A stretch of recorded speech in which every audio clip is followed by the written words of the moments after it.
Hi, my name is Marcos Santos. I'm black belt of the Rigo Machado, representing the Machado Brothers on the East Coast.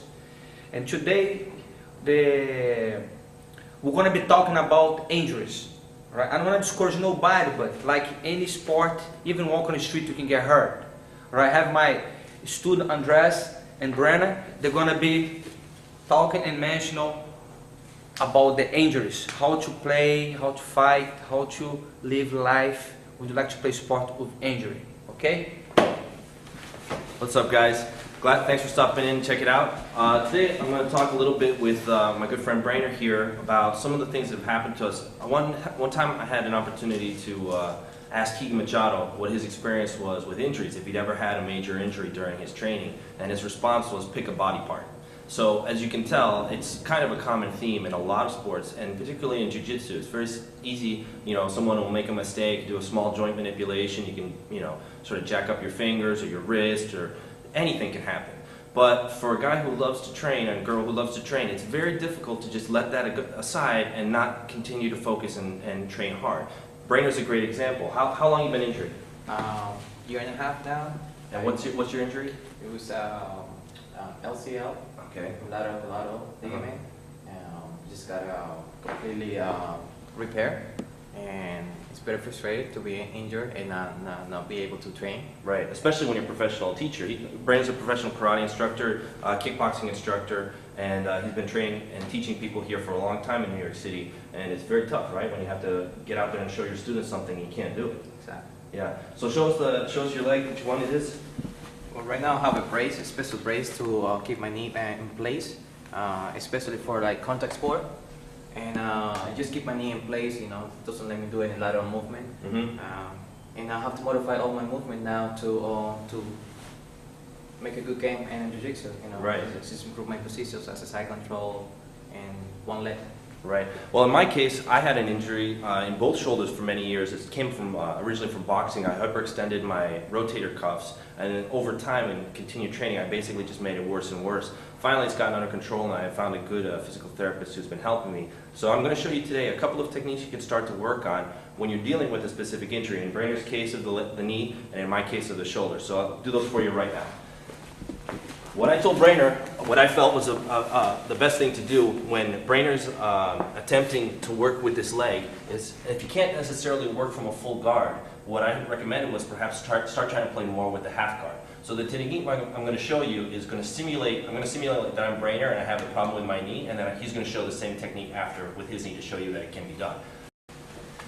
So right now, starting out, I'm in half guard, right? Very important when you're in half guard that I'm not going to let my opponent control under both of my arms. This is basic, right? I don't want to let him have this kind of control, flatten me on my back. So I have to fight, I have to get my underhooks. This is very important. Secondly, he begins to put his pressure down on me. I can't let him put me flat.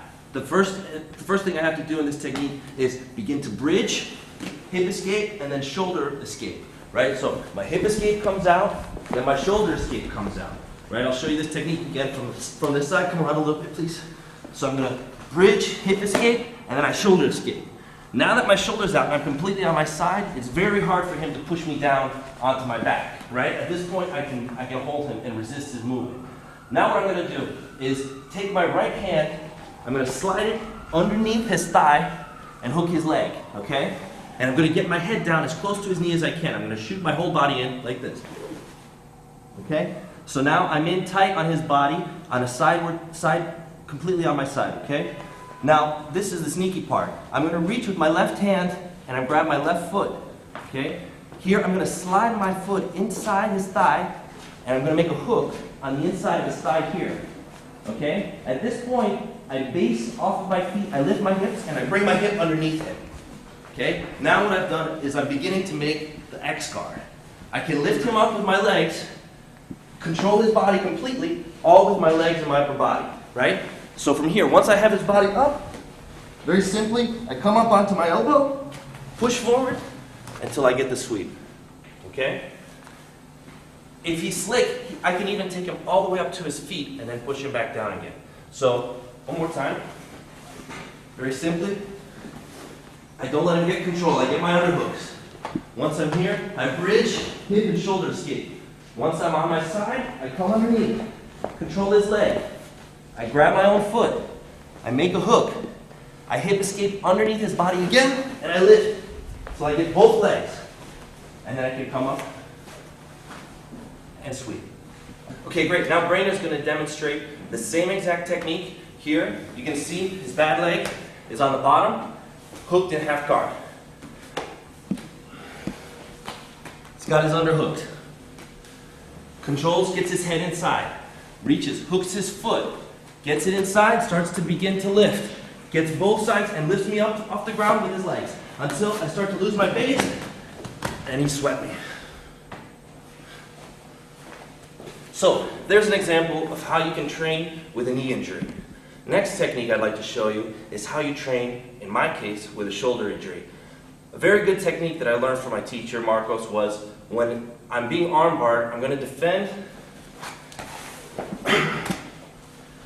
with a slick escape, okay? He begins to attack, what do I do? He goes, I'm going to turn my thumb down, right? So I don't let him take my thumb straight out. I turn my thumb down. I'm going to bridge and arch my back as high as I can. And then I begin to turn over onto my knees. I block his thigh with my head to avoid a triangle choke. Because if I leave my head here, he can triangle me, right? So I'm going to block his head with my thigh, or his thigh with my head, and I come around until I pass, okay? That's the proper technique that I learned. Unfortunately, when I hurt my shoulders, that range of motion became impossible. I had about 60 degrees of motion in my shoulder, so I couldn't get the whole range of movement. So what did I learn to do? It's an ugly technique, but it works. And if you're injured, sometimes you just got to go with what works. So, same position. He starts to attack my arm. I can't do the spinning motion that I want to. So what do? As he's starting to fall back, before he's reached this position, come up a bit more, Brayner. When he's here and he's starting to go back, I'm going to bridge shoulder escape in one motion and drop my right shoulder to the ground to escape my elbow past the point of his thighs.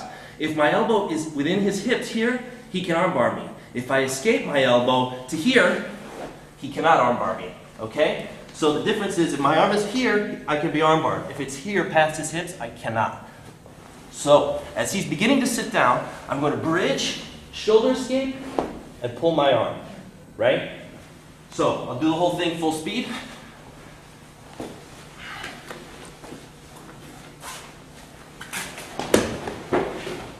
And that's how I get my arm out when I was injured. Now that my arm's better, I try to do the proper technique again. But just to give you an example of two things that you can start to do and think about, finding ways around your injuries while still being able to train. Good luck, have fun training, and be safe.